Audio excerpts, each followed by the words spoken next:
Run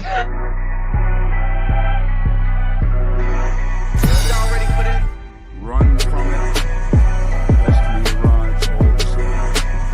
Dominate what you're playing against and make his ass quit. That's our free. Monday night. Welcome. Death Row Records in the house. Just kidding. Welcome in to the opening kick on another Monday night. We are so happy that you are here with us. As always, I got my man, the myth, the legend, all SEC DB.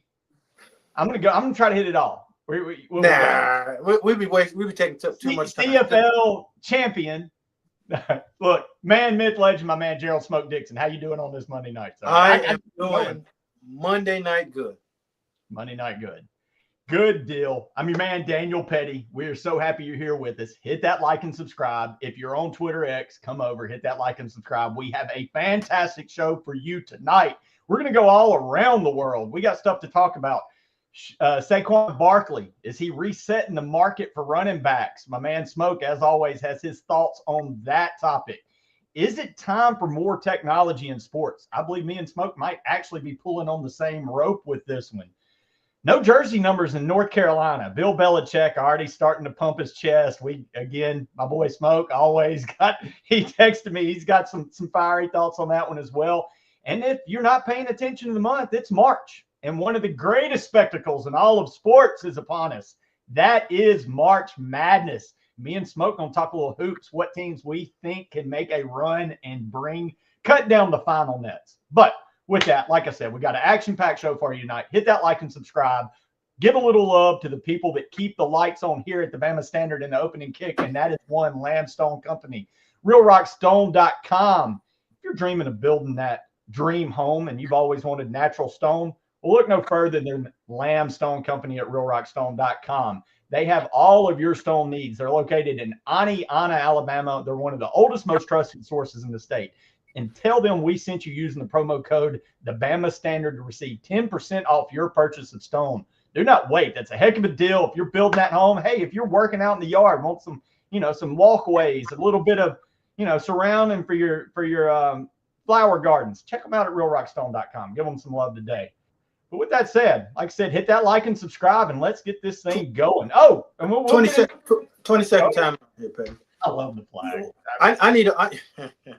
I need all of that. What you just said, I need to go on the website. I need to get all of that, but I need it at a very good discount. Now, what percentage am I going to get off? What if you tell them the Bama Standard sent you, you get 10% off. Okay, that's 10 for talk to the right people. We can hit up the extra Smoke Dixon discount. Okay, good. Now, once I get this installed and it looks awesome around my house here in Hendersonville, Tennessee. Okay. You can come out and do a photo shoot. Okay. I'm talking about you can use it as a model home wherever you want. We can make that done. We can get that done, sign those paperwork, and as long as I get it at a real good discount. That discount just getting bigger with that, man. Now that we're going to make it Lifestyles of the Rich, we're going to do a Lifestyles Rich and Famous type video. Absolutely. You just can't have any of my kids in it. Okay. That's going to cost you a little bit too. But that's a whole nother adventure. But Eddie, you know what? We went through and we ran. You did a great job doing the rundown. Teased everything beautifully. But there's one thing that you didn't talk about. 11 a.m. today, 12 your time, noon. Their top 5 list of top 5 wide receivers hit. Okay.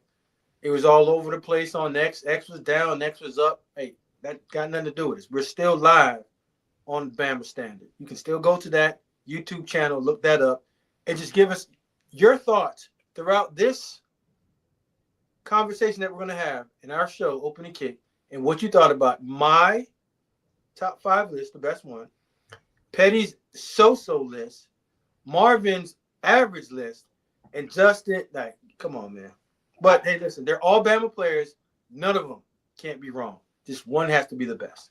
Can't be wrong. One of them has to be the best. Go check that out. Take a few seconds. Check out our top 5 receiver list. One idiot tried so hard, and there were so many receivers, he may have forgot a Heisman winner on his list. I'm not going to name his name. What an idiot. Check that out. Go back real fast. Go back, check it out, come back real fast. Yeah, come back real fast. Real fast. With that said, we're going to jump right in. Like I said, we have got a jam-packed show for you tonight. If you've been paying attention, Saquon Barkley had one hell of a year in the NFL, his team went to the Super Bowl. He was a major part of it. He got rewarded with a $41 million contract over 2 years, which I'm going to get to why that's a big deal. Look, when we were growing up, running backs were the standard of the sport. You could argue it's because the quarterbacks weren't real good and the offenses sucked. So that's what it was. But in our lifetime, we've seen running backs go from the gold standard of players on the team to kind of an afterthought and just a rotational player to the point where they are the lowest paid position group of any position in all of football. Going back to 2022, they were paid on average $4 million per player. Again, Barkley just got a $20 million over 2-year contract, 41 total. That number, Smoke, has gone up a little bit over the last couple of years. 2023, it went to, or 2023, it went up to like $7 million. The next year, 2024, it got up to $13 million. So my question is this, Smoke, after that long intro, now that you know the numbers behind it, is Saquon, Derrick, is this a one-off, or are we starting to see a reemergence at the position that was once so prominent in our early lifetime?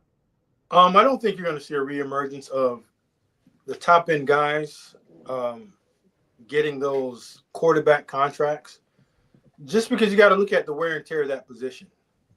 Like historically, when you take a running back, say at the top of the draft, you pay a running back top dollars like Saquon and my man Shaka Zulu have garnered and they've won and they've gotten and been rewarded for those contracts.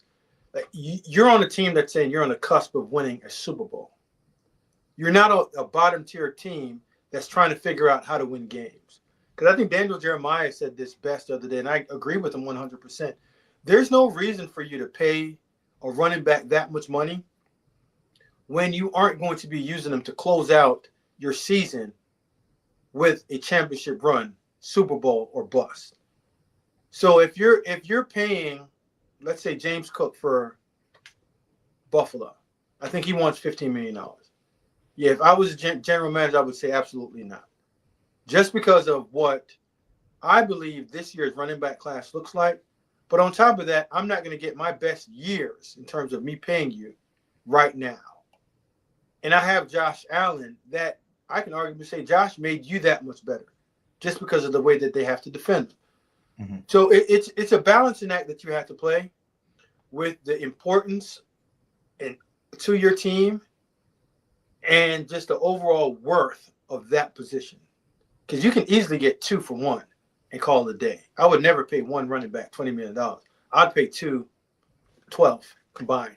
A young guy and a slightly older guy that I can depend on, and then throw a younger guy in there that can eventually take over for that older guy when he leaves. So you got to really put it into phases instead of just having a one-off. And man, I kind of, as much as the old timer in me that loves the old game wants to go back to the days of Ricky Running Waters and Emmitt Smith and Barry Sanders and knowing the starting running back, Jerome Bettis for every team out there. And again, I think you make a great point. This draft class, that's the deepest aspect of it, is the running back room. So you're thinking, hey, Saquon's doing this, Henry's doing this, Cook's doing this. Maybe this is time that we see a reemergence of the running back.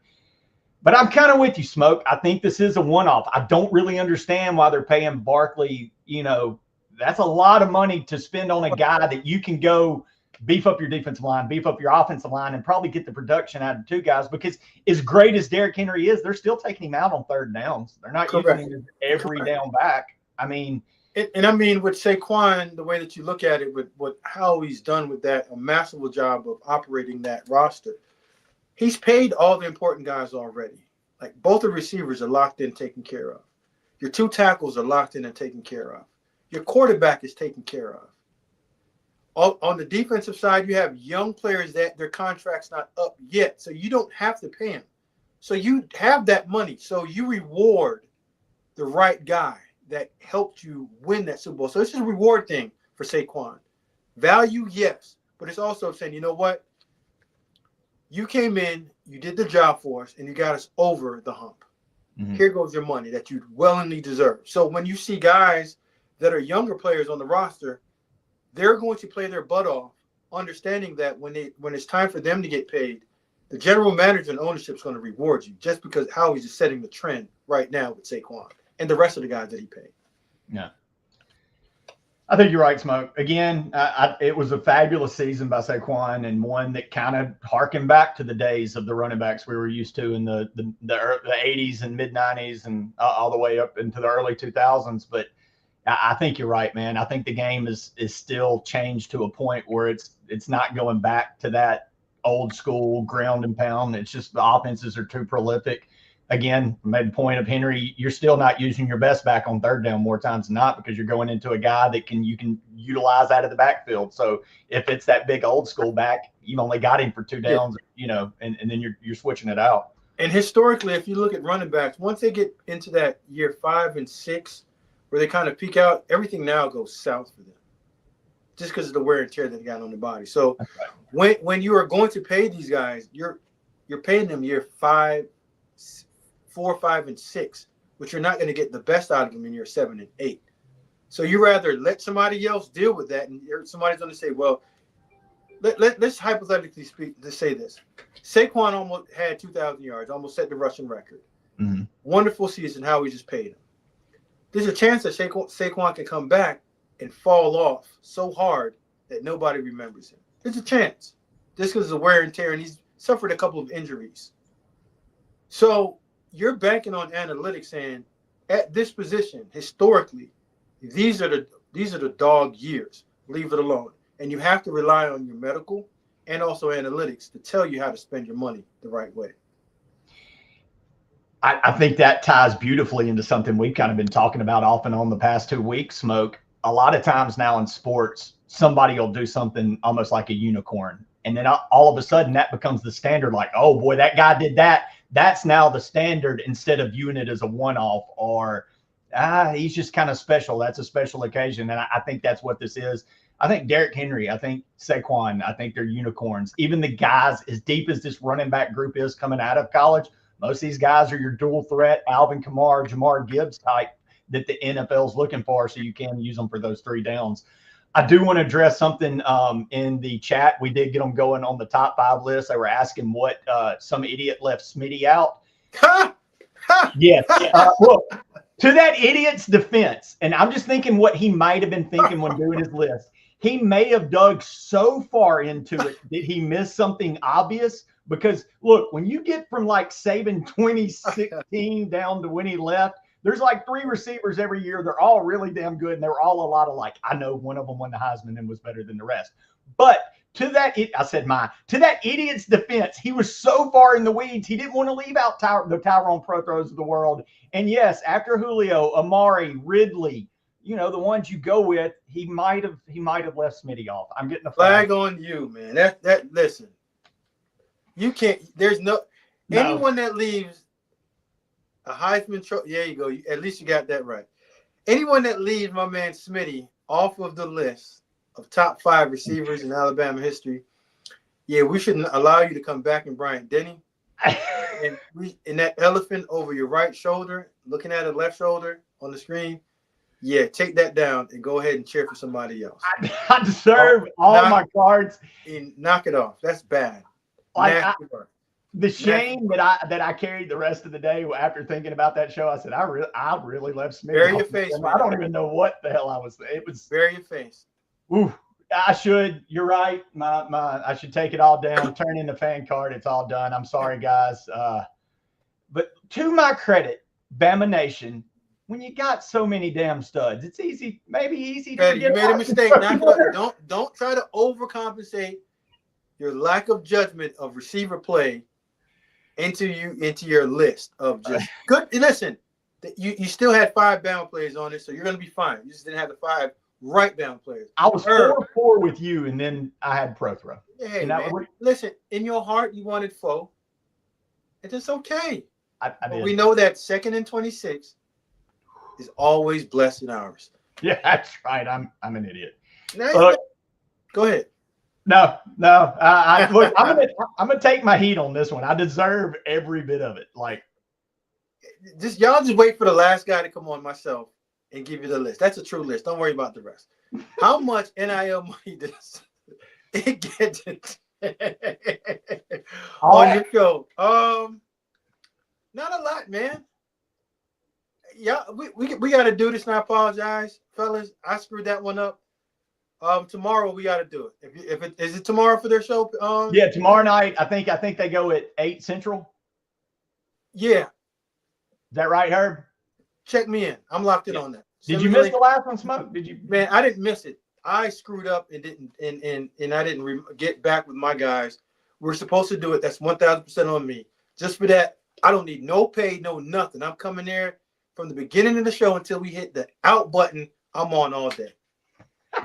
You got it, Herb. You got him locked in. You got him in not writing. You got him in like video committing. I'm there. I'm How there. you do it, Herb? The #1 podcast. I'm there.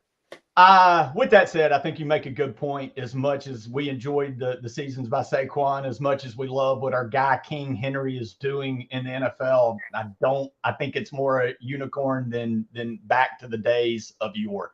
But Petty, just remember before you go, we all have to also remember that Derrick Henry was not the featured running back for his first few years in Tennessee.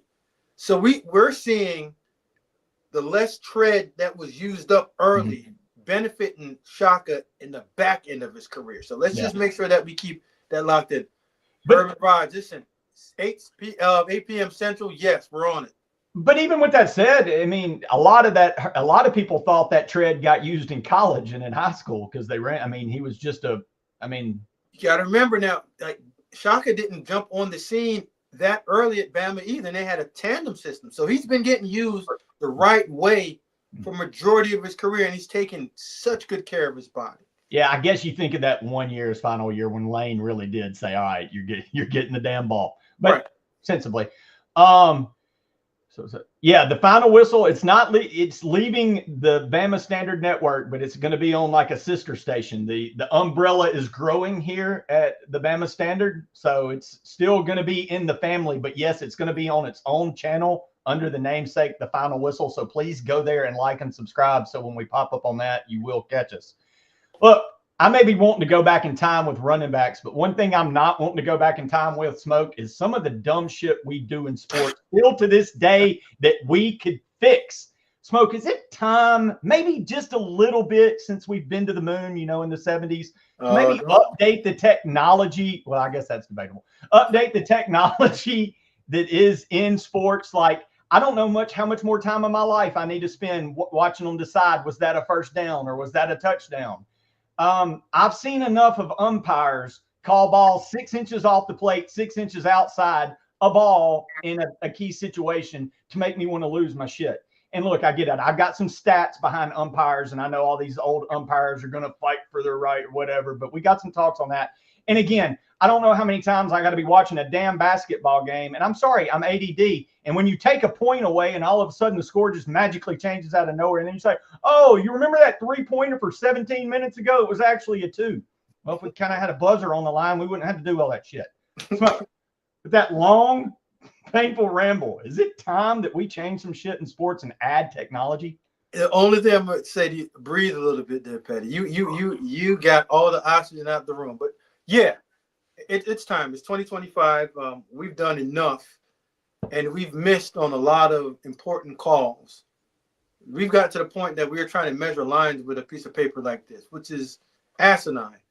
So if there is a way that the NFL can do it in terms of the first down marker and also getting in the end zone at the goal line, I think it's time. Baseball, I think baseball is moving in that direction, and they've given some trial to that. But football and basketball are the last two, just because of human error. And that you have to have some of that with the game so it doesn't become like robotic. Because when we start doing that now, Petty, there's a couple of people that's going to be left out of jobs. And when you start taking out the human part of it, there's always going to be a new complaint. Well, somebody on the sideline is using some type of magnet and just understand, when you do go technology, there's somebody else that's trying to get ahead of it. But I Houston Astros are down there trying to figure it out. Correct. But I do believe it is time for us to figure out the first down line and the goal line with some type of chip marker that tells us once it goes off, yes, the ball has reached over that line, at least for a second or an inch or so. But you know these old school guys, Petty. For every good, there's going to be a bad. He took the ball and reached it over at the end, and it wasn't while the play was still live because the whistle didn't blow. So just be ready for that. Yes, technology, but just be ready for that pushback that you're going to get from the old. And I think the only one that would really probably get the axe on this, and yeah, you're right, is the human element, would be the umpires. I mean, you're still going to need referees in football. I know Brian over there said, "What's the next AI refs?" I mean, we keep making calls like that Oklahoma-Bama game. I think people might push for that, but no, you're not going to get to that. But look, you got to admit, man, these guys, there's so much, and what we don't ever want to talk about, and especially with baseball, umpires, they're humans. They get emotional. You watch baseball games. They get called out by the fans or heckling them because they called a ball that somebody thought was a strike. Umps are I'm sorry, I played the game. I've seen it. They are number one of getting up in their fields when a coach starts jawing at them. And guess what? The strike zone will shrink for one side and grow for the other. And I just think that's horseshit. It should never do that. And I'm cool. I'm cool with strike zones being different as long as the ump's consistent with it. If you're calling it 6 inches off the plate, call it 6 inches off the plate both ways. But we've seen too many baseball games in our life. The Angel Hernandez, where you got Max Scherzer and the first baseman Schwarber, who are on the same side. The batter and the pitcher are both fighting with the ump because he's so bad. And that's an element. I think these guys are just getting older, and there's no way to demote them. Now you get demoted if you don't hit, but if an ump calls horrible pitches, I don't know. So what I would say, Petty, there are some minor tweaks that we have to do. I do believe that we don't need to have two people on the sideline holding up a 10-yard length chain to represent a first down, and having a referee sit there and eye down the line and see one referee start in front, the other one start in the back of a line, and some way, somehow they merge and get the call wrong. But I'm always going to press back and say, we try to get things right so much and try to overcorrect it that we get it awfully wrong, just like we did with the transfer portal, just like we did with NIL. And now it's to a point that we can't fix it. So the second that you put one in for first down, they're going to want to put a chip in for A, B, C, D, and they're going to want to watch every replay twice. You remember a couple of years ago when they went to the system of having a instant replay back for pass interference. Now you're overcorrecting everything. Yeah. So the first down I get, end zone I get, and let's leave it there and let's leave it up to the human error. I'm fine with that, Smoke. I think you're dead on. I'm fine with the human error element, but some of it could save time, and it's errors that are kind of too vital to the core of the game. Balls and strikes are the baseline of baseball. You start with the pitcher throwing a ball. He throws a ball or he throws a strike. If you strike, you swing. If not, you're not. I think that's something that fundamentally needs to be right. And again, how many times in a game, and this is where you can throw conspiracies out, you'll see refs running in from opposite sides with at least a yard difference in where they're coming. And then who decides which one? We're going to take my side this time. Or is it a coin flip? What? That's something like you said. And I think in 2024, the NFL was toying with going with an electronic system for first downs in preseason, and I don't know whatever came of that. But they usually try out most of their technology stuff in the UFL. So I'm pretty sure they give it a test run in one of these spring leagues and then move that way. I would just tell you for the baseball side of it, once you go with the automatic AI ump, it's over. They're not going to have another ump behind there. It's going to be all AI, and it's going to, I just think that field, guys. Huh? You still got your field, Yeah, but this ball's and strikes. And even with the field guys, you're getting a replay every time that there's a call at first or second base. And to the credit, you know what I hate? Wrong like 7% of the time. I got a 9-year-old son, and he is fairly daggone competitive. And the thing that I'm trying to get him away from is every time that he watches basketball on any level, the youth kids are doing this, the high school kids are doing this, college kids are doing this. Even in the NBA, you see him, but it's a call that, like, Luka, you fouled the guy. But, no. So that's where I want to get away from and just still keep it competitive, but make it as honest and true as possible, knowing that we have this much technology and use it for the benefit of our good, not a waste of our daggone time. Yeah, are the baseball guys, doing the yeah.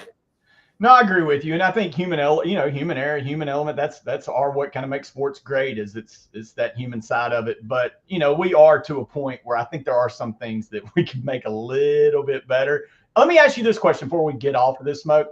What percentage to keep the real live major league umpires so we don't ban the position? What would you say would be a good percentage of being correct on balls and strikes success rate right now in baseball? Yeah. If you want me to give you a guess. Yeah. What? Yeah. I would say they're accurate probably close to 90% of the time. Okay. The low end is 90%. The worst in the league is 90%. The best is 96%. The average is around 94%. So is that? Leave it alone. Yeah, leave it alone. There you go. Yeah, I just think in important situations, if it's close, you give a manager a challenge and put that system into it and just call it a day. But I don't think every ball and strike should be left up to a computer or AI. Gotcha. There we go. It's a debate that's going to rage on. I think it's a debate that's not going to end, and we'll see some changes. Again, there's enough infighting over it. It's going somewhere with it. However, Ephraim asked something. It's kind of along the lines, but I do want to get your take on this. The new kick return, they got it right. That's, again, you talk about testing the UFL. Didn't we steal that from the XFL? Isn't that an XFL? Yeah, I was actually in the first game, and I sat into a lot of those meetings with the new rule of the kickoff return. And I think it's safe. I think it's making the game safer because you weren't seeing a ton of kickoff returns being ran back. And being a guy that was old school, I was a wedge buster. Understanding how to take on three guys at one person at 190 pounds, it wasn't safe. So I think for just the understanding of making the game more safer, I think it's a new model and I think it's good, but you have to start executing at a higher rate for it to actually show this worth. And I think the more you give coaches and players time to tinker with it, I think they'll get to like it and get to understand it fairly better. And look, I think what people don't like about it at this point, again, this goes back to our 90s running back comment. Everybody likes what they used to like and what they used to see. It's the aesthetics of it more than anything, because I think, and I may be off here, but I did hear at one point, or if you look at the numbers, the percentages of returns are the same versus touchbacks. It hasn't changed that. It just looks different, and we got to get used to that. And it brings in a little bit more thought into how you kick the ball off. Because, I mean, when you played against the New England Patriots, Bill Belichick made it tough on you every single time. Unlike most guys that used to kick it out of the end zone, he would put it right there, 1 yard line in the daggone goal line. And so that, bro, you better. Fourth max coverage. If you don't have somebody back there that can think, you might have a guy fair catching it right there, just because of what he's used to. And that's just the artistry of the coaching part of it. Like most guys, just kick it through the end zone. Well, if I can kick it at the 1 yard line, get my guys down there and tackle them within the 20, that gives us a better chance of getting the ball back to our offense and creating an advantage in field position. Even now, the way that they have it set up, you have to be an accurate kicker. Hang it up, put it in the right spot, in order for you to execute what you want to get done by your special teams coach. So I think it's putting more onus on the special teams players and the specialists. Just give them something to do other than just play hacky sack over there on the sideline like they usually do. Well, speaking of people that don't play hacky sack, Tough as Nails had a question for you I want to hit up real quick before we go to our next topic or stay on a little more technology and sports. Defensive question: is the Husky or nickel the hardest position to play? They have to play safety, corner, and linebacker. I brought this up because I know this is stuff that's near and dear to you, Smoke. Look at breaking down defenses. And I know Marvin is a big fan of all these new positions and names. Yeah, I was probably one of the first guys in college that made a team play. We played predominantly nickel. just because of just having me on the football field. Even when we went over to NFL Europe, we still played a lot of nickel in 12 personnel, which would represent a base personnel, 3 linebackers, 4 defensive linemen. But I was on the field most of the time. I think it's difficult just because you're tied into 3 levels. You're tied into what's happening at the line of scrimmage in terms of being able to fit where the defensive linemen aren't. You're also tied into blitzes. You're also tied into fits at the second level with the other 2 linebackers. That's either sending it to you where you have to finish up there, but you also have to understand zone coverage, man-to-man coverage. So, yeah, it's one of the toughest positions that's specialized. And I think instead of looking at paying a bunch of running backs a ton of money, the more and more the Trent McDuffies of the world keep improving this position, I think it's going to be a specialized position that you're going to have to look into and pay those guys a little bit more other than just paying them what you're paying your number 3 cornerback, because they are actually a starter in a specialized position. I spoke to a college coach, a couple of college coaches a few weeks ago. They're sitting around just having a roundtable talk, and they're actually having nickel coaches, like nickel safety coaches. Like that one guy goes and just coaches that position because it's specialized. There's a ton of things that you have to do that you can't just get filled into the cornerback room, because most cornerbacks don't get involved in the run fit unless it's cover 2 based. And you don't have a guy that can really teach how to blitz. Then you also have to teach that young man how to cover in the slot, which is in space, how to push him to your help, and understanding how to read routes and have good zone eyes and good zone instincts. So, yeah, pretty tough damn position. Now, we got to move the word husky and all that other crap from it. Is this a deal where you had a player that was just like a switchblade, Troy Polamalu, who could do everything, and they created this position of no? Troy's not a nickel. Troy's a safety that came down out of the middle of the field and was at the line of scrimmage. You're talking about the Aaron Glenn's of the world. You're talking about the Dre Bly's of the world. Let me see it. Younger, like Nick Saban's star position, that's what they called it, was a specialized position that Ninka Fitzpatrick owned. And the best one I thought in Nick Saban's era was Javier Arenas. Tough as nails, witty, savvy against the run, can cover, hands where if you threw the ball in zone, when he picked it off against LSU. Matter of fact, Florida. I'm sorry, Florida in the red zone to seal the game, where he saw underneath a 7 route, picked it off because the quarterback didn't see him because he tried to look him off, but he helped bait the quarterback into throwing it. So it's a lot of field that you got to have. Takes a special player. Smart. You got to be smart, tough. Got to have enough size and willingness to play the run, and sometimes you got to just be crazy enough to throw your body in there. Man, I hate to throw, but this flips back real quick. But tough as nails, we kind of went back and forth. Billy White Shoes Johnson and Devin Hester are no more. I figured you'd probably have a take on that because Ephraim says right after a returner can still break one to the house. Yeah. So is Hester and White Shoes no more? Or is there still no? Those guys are still in play, because if you want to kick it out the end zone, you're rewarding the kickoff return team. If you don't put it in that great that sweet spot, you're not getting rewarded. The return team is getting rewarded. So, yes, you still have an opportunity to return it. And Devin Hester, unless you kicked it out of the end zone of a talent like that, Cordell Patterson, they're bringing it out. That was the rule. Unless you kicked it out of the end zone, Hester's bringing it back to you because he's that much of a dynamic player. Yeah. And when you have a player like that, I don't care. There's no rules for him. Unless it's hung up there long enough for the hang time, and it's landing right there on the one. I'm going to say, D. Hess, you have the green light to do what the hell ever you want to do. I coached the guy, Andre Roberts. Drizzy had the right to do whatever he wanted to do when he caught that ball. Just get ready. It's coming back at you. Yeah. Green light.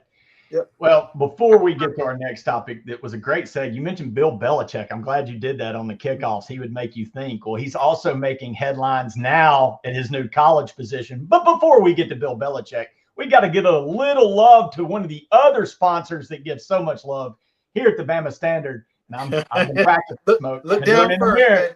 WillSports.com. Get that title today. Alabama heading into March Madness. No more games. Hey, I've been practicing. No more games at Coleman, but the season's not over. As a matter of fact, it's just getting started. So if you're heading up to Nashville for the SEC tournament, or if you're heading to wherever Bama may land in their region. Get that title towel today. Go to whitwillsports.com. Tell them the promo code standard. Get 20% off that title towel and have it in hand when you are supporting the Tide on this run during March Madness. Good weekend, Petty. Good weekend. Ooh, Good yeah. Saturday. How about that Tide, baby? And when Grant gave the mention to Broom, I'm like, all right, he's a Bama boy. Yes, sir. And you know what?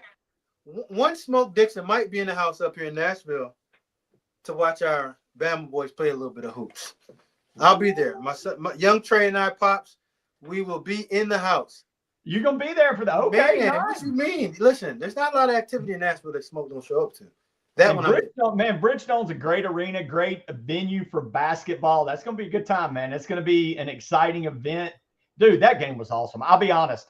After the losses coming off the Tennessee heartbreaker, then you lose at home to Florida, who I think may be the best team in college basketball. One of them. Still very good. And damn, Sears taking over. Team showed you they can make a little noise here in a couple weeks. Petty, this is what you got to remember now. Basketball is a game of runs. Mm-hmm. Just like your season, there's ups, there's peaks, there are valleys. But at the end of the day, what you have to remember is the toughest teams and the most prepared teams are the ones that typically come out on top. Like Coach Oates has done a phenomenal job of understanding that, bro, you're not going to just run the table and beat a good Tennessee team, which they came back and hit a miracle shot and won the game. Yep. Hats off to them. Great job. Florida, Bama played average at best for a majority of the game. And at one point you felt like, whoa, we still have a shot. So that should give you hope and understanding that you have a darn good basketball team. But what you saw on Saturday was grit, adverse situation, the worst place you can possibly play in the world, and come out with a W. I hate the crane. Dude, put it. And look, Brian, I'll take it one step further. Daniel Moore, we need you. We need the pin on the pad right now of Nelson giving it to Broom, because that was. Do you not want the lefty shot, the floater? Oh God! Well, we need the double picture. We need the Mechie and then the floater from Sears. See, that's what got you in trouble with that top 5 list. You started doing a whole bunch and forgot the most important thing. The most important thing is not the crane. The most important thing is the last second runner. I'm gonna one up you.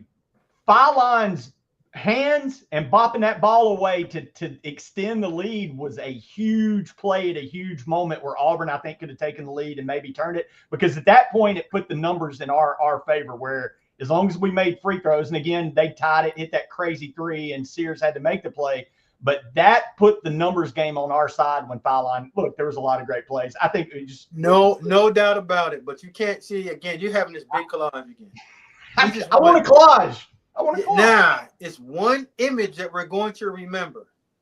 Sears. And it's the lefty pull-up bucket. That's it. I get it. I'm with you. Go ahead. No, and this is Sears. Look, he as deep as this team is, Sears is the face of this team. So I like that. And he made the biggest play in the biggest moment. I was going back and forth with that. With Sears being the face?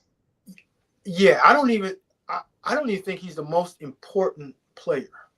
I would say he's probably like 4th on the list of, if he plays decent, they still can win it. But when Nelson, Holloway, when they play, they're at a different level. Because you know what you're going to get out of Spears. You're going to get big-time jump shots. You're going to get an aggressive guy. But sometimes when he plays at that level at high intensity, he wears himself out, he stinks on the defensive end because he's just worn out. But when his shot's not falling and he's just having a 15, 20-point game, he is way more engaged on the defensive end. And I thought his defense down the stretch separated, like gave us that opportunity to truly win.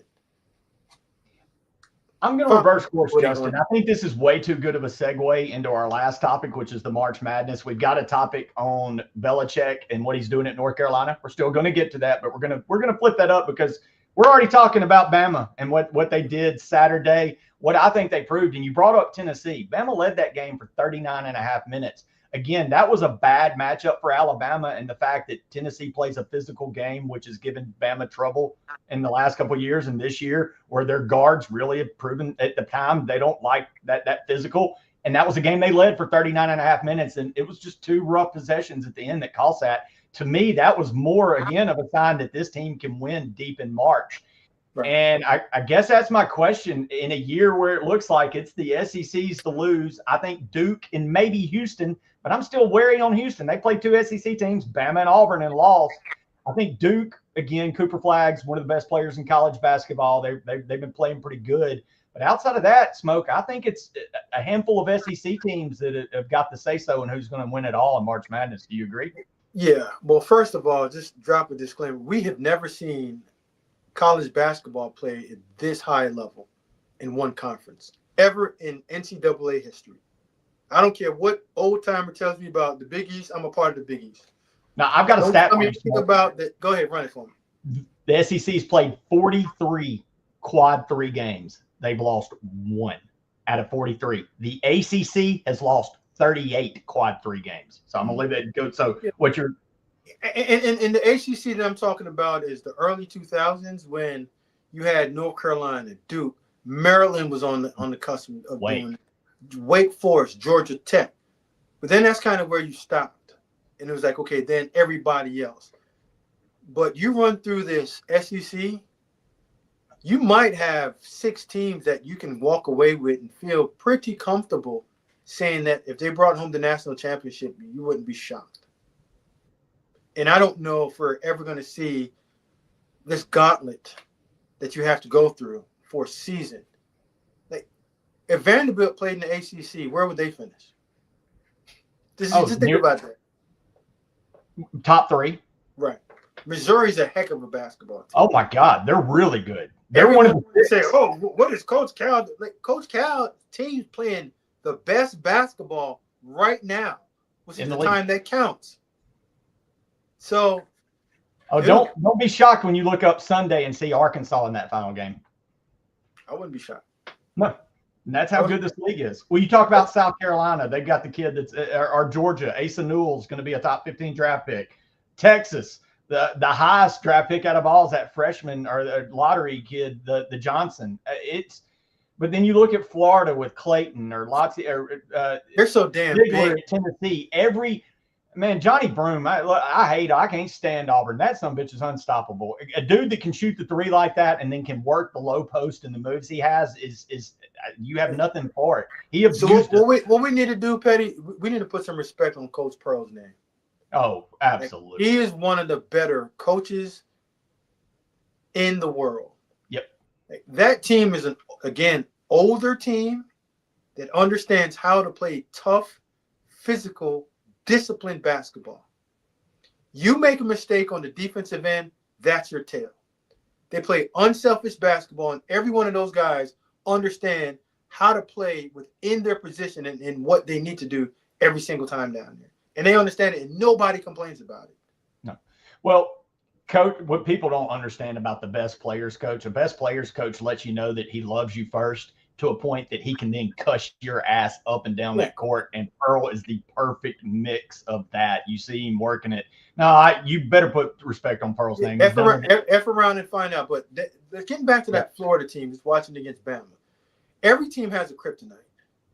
And I think the kryptonite for Bama is teams that can match length with them in toughness. But that Tennessee matchup for Bama, I hate it. I hate it so bad because if Bama's not on one of their 90-point run games, they're going to get bludgeoned, beat up, and I don't think Mark Spears likes a lot of physical play. He doesn't shy away from it, but him getting people being physical with him, I think that's kind of his kryptonite on stopping him. Length, he can get past the length part of it, but the physical play I've seen just banging him around over a period of time. Later on in that game, he's just beat up. He lacks the attention to detail on the defensive end, so he's going to give up points. And then you don't have the fresh legs to pull up deep and hit those timely three-pointers that he's known for. And I agree. And I think a lot of that's the grind of what's been the toughest. And I think I talked about you. I think I talked about this with you on the side at one point. I think this is arguably the best sports conference in the history of college athletics. It's so that damn good. Period. And when you say that, it's almost like the batter in the batter's box with the donut swinging all year with the heavy bat. And when we knocked that donut off after the SEC tournament, I know this is crazy because it's never been this way because you're used to the Villanovas and all these crazy teams being so dangerous. I honestly think the SEC is going to show up in March and it's going to be a breath from what they just went through. And that first weekend is going to be a break. Yeah. Thank you for not showing up and understanding everything that we do, our strength, our weakness, and how to shut us down. Yeah. By halfway through the second half, you can have some teams getting blown out just because they haven't figured out how to play this team. And I'm telling that Florida, Tennessee, Auburn team, they are tough as hell, man. I just don't know how teams are going to match up against them. Ziegler and those guys, they play a great brand of defense at Tennessee. Ziegler, they've got one of the highest. He averages more three-pointers a game than anybody, so they can get hot scoring. Tennessee kind of goes with their defense. And that's what I'm saying. It's a bad matchup for Bama because they can score with Bama, but they're more physical and locked in on the defensive end. And those 50-50 balls, bro, it's like they get every single one of them. Yeah. It's all gonna come down to matchup here in 2 weeks. And I'm like you, Smoke. There's 2 or 3 SEC teams that if they get the right draw, Missouri, they lost like 2 home games this year. Beat Bama at home. They beat Kansas at home. This is a damn good basketball team. If you watch them, tough as hell, man. Look, Ole Miss doesn't have the talent of half the teams in this league, but Chris Beard has beat Bama on the road, beat Tennessee at home this year, beat Kentucky by double digits. They're a team that if they get the right draw, they're dangerous. Texas A&M, they're not. They've got his man. Buzz Peterson has you might not like his brand of basketball, but it works with his guys. And look, they like it. Auburn, they like it, and it works for them. It does. It's a system that you just can't get into. Oh yeah, we got to figure it out. Absolutely not. They play such a different pace that makes you matching up against and feel comfortable with it. By 3 minutes left in the game, you're like, yeah, forget it. I don't want to play anymore, and just walk away. But you know what? You said Missouri. The head coach's name slips my mind right now, but I know that he's a basketball coach that has a lot of tough guy football personality to his team, because he used to come down and spend a lot of time with Coach Loxley at Maryland at spring practice, and he would just sit in there just wanting to know how you guys get these guys to play so tough, aggressive all the time. And when you look at his basketball team, that's what you see. You see a basketball players playing with a football type mentality.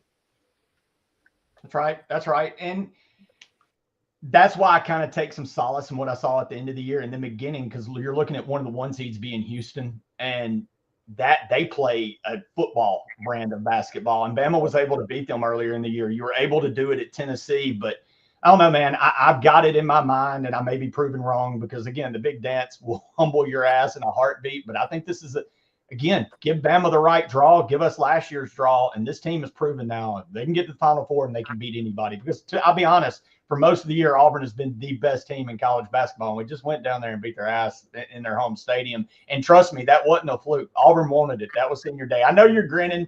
I love Bama basketball. That's my in this world. I love me some. Back to Red Shoes Petway hitting that free throw in the last seconds to beat Florida, dude. Let me throw this out. Okay, when you say Red Shoes Petway, okay, the first person that bring the all red foam posits down to Tuscaloosa, one Smoke Dixon. Before the red, there were the purple and gray zip up foam posits. That's something that we do up top in the Washington D.C. area. Petway got that from me. Period. Point blank. Okay. Ask me about it. Ask him about it. So you're the OG Red Shoes. Before the red shoes, there were the gray and purple foam posits that came out in 1999. Me. Then you had the Vince Carters with the bubble foam posits. Me. DC is foam posits. That's what we do. Them country boys down there didn't know nothing about it. They just picked up on it. I gave it to them. You're welcome. All right. Enough about red. Enough about March Madness. I know, look, just buckle up. Know it's going to be fun. Hope we get a good draw. Hope you get the run you want, but know that I think it's going to be SEC dominated, and I think it runs through the SEC unless somehow Duke and Cooper Flag get hot and do what Duke likes to do. But with that said, hit that like and subscribe. If you're over on Twitter X, come over so you can get all your content here at the Bama Standard. With that said, Smoke, you brought up Belichick earlier. And he's now in college, and I'm not sure if this is him showing how much smarter he is than everybody or him just pumping his chest being an old school idiot, but he made a move, and you texted me, I can't believe this guy's doing this. This is just what we do. We go out there and earn it, and this is in regards to numbers on the uniform at North Carolina. This spring, Bill Belichick's not letting his players wear numbers. They're just wearing, the practice jerseys you wore in 3rd grade. This is just what we do. We go out there and we earn it, Belichick said, of UNC going through spring practice without numbers on its jerseys. The numbers and what color gloves we wear and all that is not as important as doing your job and being responsible and accountable to your teammates and being a good teammate, Smoke. He's just trying to build good team chemistry. All true. Two things can be true. And I get what he's trying to push, because when I first got to Vanderbilt with Coach Lee, that was Coach Lee's message to the team. Earn the number, earn the V on your helmet. I get it. So everybody had a black jersey on, or white jersey. Offense had white, defense had black. But either way, there ain't no way in America that you could ever recruit one Gerald Smoke Dixon to come play for you, and you tell me that I can't have the name that I signed up for in the front, the name on the back, or a number that I quietly and purposely chose that I wanted to represent me. So even though I get what you're trying to say, understand what I'm trying to say too. I like to represent myself. And even though that we don't look at sports as saying it's an individual thing, every kid cares about what number that they have. There's a reason why you have a number. Now, for me, past the player, as an evaluator, the thing that I always did is I went out and I watched every single practice. I watched tape, and I wanted to know who was who. So I just want to know, how is Mike Lombardi? Because I struggled with it my first year at Vanderbilt. How are you being able to tell who's who? How do you know what receiver just ran that post? Which defensive lineman just beat that offensive lineman? Because they just got there. Ain't no way they know it by body type. And it takes too much time to say, hey, coach, who's in your first group? And he's going to have to write it down. Well, Smith, Anderson, Williams, and Washington, and Jenkins was my first 5. Well, I think that kind of looks like, no, just put the numbers on the back. And understand that these kids actually have the opportunity, unlike in the NFL, they can leave this spring. They're not signed to a 3 to 4 or 5 year contract that you can say contractually you're obligated to stay here. No, they can get up and leave tomorrow and hit the portal. They just can't get anywhere, can't go anywhere until the end of spring. But yes, so knock it off, Bill. Enough's enough. Teach them the way of playing the game the proper way. Teach them how to be a good teammate. The numbers do matter. The name on the shirt does matter, because nobody signed up to North Carolina to play the Patriot way. They signed up to North Carolina to have the letters, the numbers, Carolina blue, with their names on the jersey, with their numbers on the jersey. Has nothing to do with individuality at all. Because you did that in New England when Tom Brady was there and you guys won. You did the same thing. Tom not there, you guys lost. So it's not jersey. Jimmy's and Joe's not numbers jersey. on the back of your jersey is not going to give you the win against team B, C, or D. That ain't got nothing to do with it, man. Put the numbers on the back of the kid's jersey and knock it off. Nasty. It's ridiculous. You're trying a little too hard there, Bill. Look, man. Look, if you want to do the whole team inclusion thing, do what they do at High State. Make them earn their red stripe before they can, something to that effect, which I thought was actually pretty cool. Didn't know it was a thing till this last year.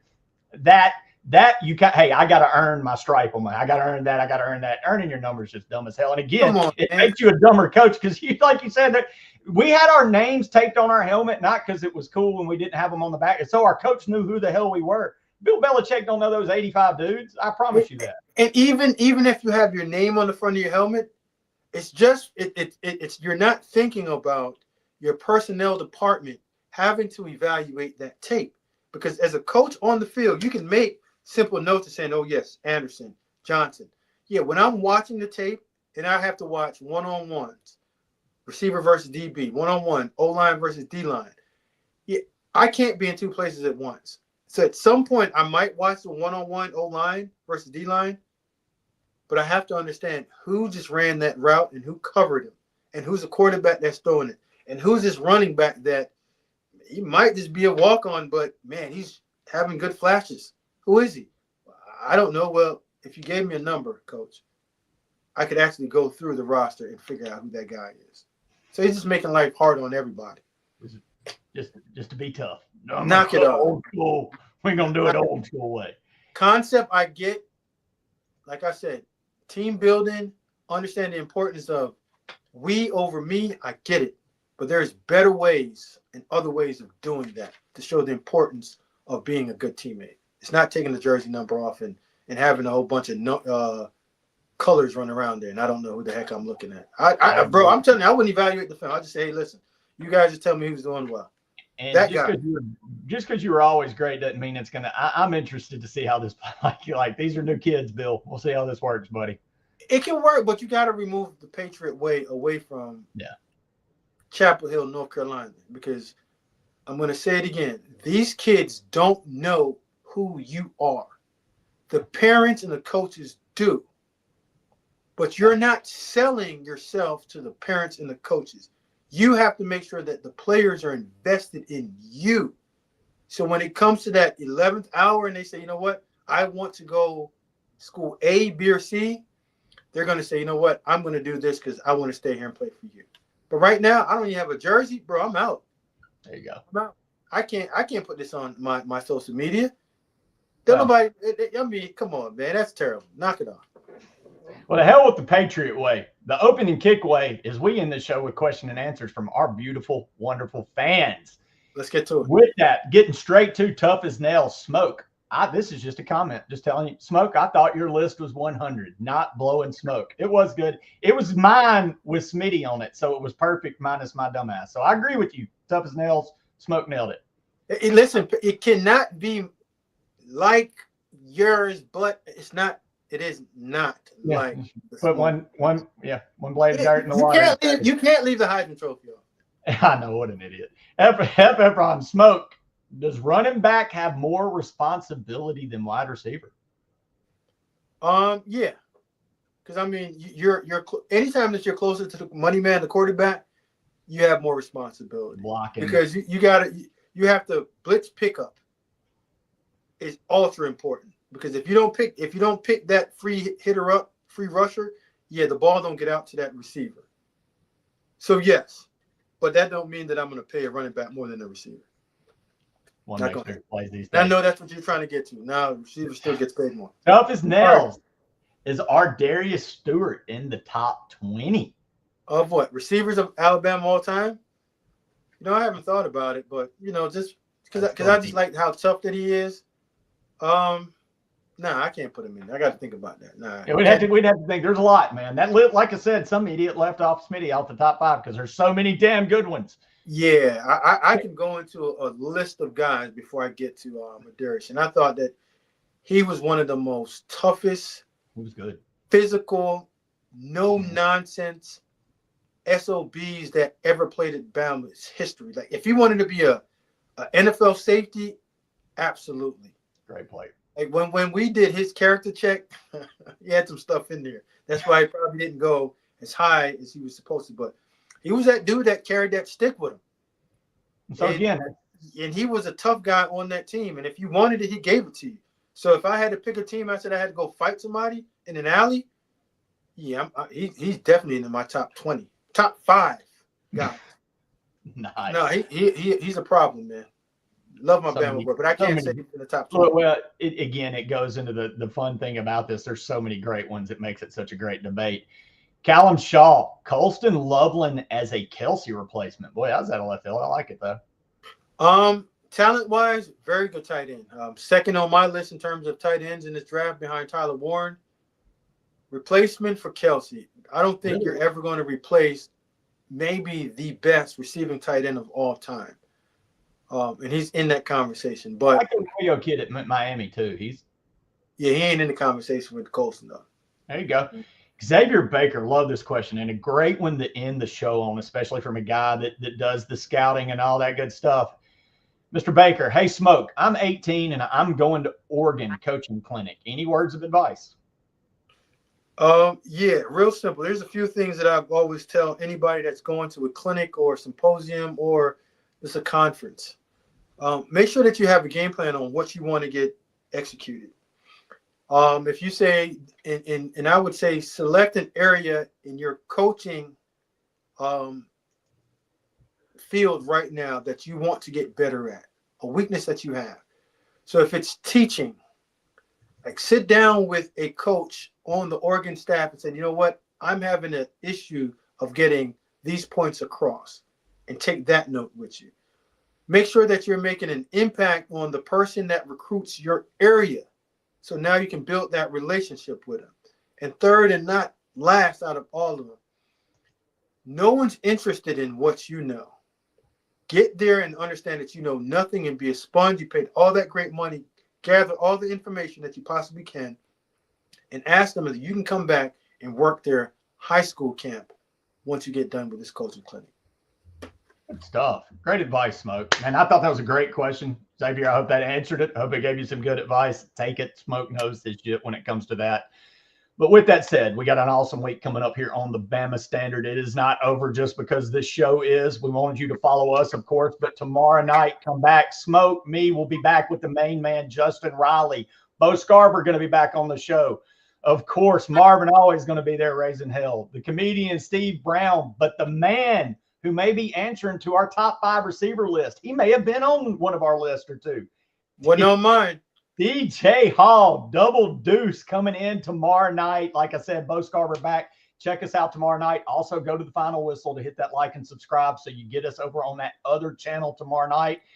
And then you can also catch me Thursday going hard in the paint. You can also check Smoke. I think you're going to be on another show, Moonlight, tomorrow night. Tell us where we can find you, Smoke. Man, hey, you know what? Just before I even get to my man, our podcast that we're going to be on tomorrow, I think you, Justin, you guys are setting me up, all right? And this is why I'm saying you guys are setting me up. We have a top 5 list of greatest receivers in Alabama history. And then you bring on the guy that I believe had the second greatest catch in Alabama football history, DJ, which is one of my young guys. So once I put my list out, I think you and Justin, you guys did an awesome job of getting this great guest.